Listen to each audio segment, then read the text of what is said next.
Hello বন্ধুরা, good afternoon. বলো তো আমি আজকে কি বানিয়েছি। তোমরা যেটা ভাবছো সেটা নয়, এটা খিচুড়ি নয়, ডালিয়া বানিয়েছি আমি। একটু বৃষ্টি হচ্ছে, ওয়েদারটা ঠান্ডা ঠান্ডা, তাই একটু ডালিয়া বানালাম দুপুরে।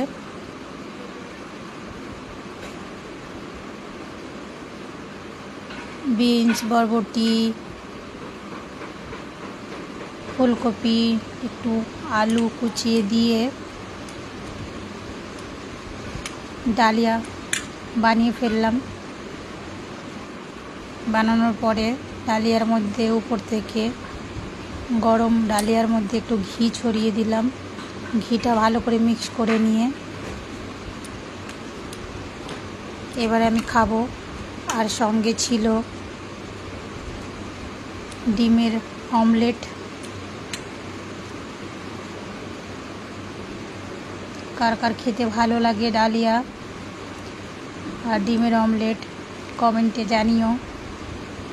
পুরো ভিডিও দেখার জন্যে থ্যাংক ইউ।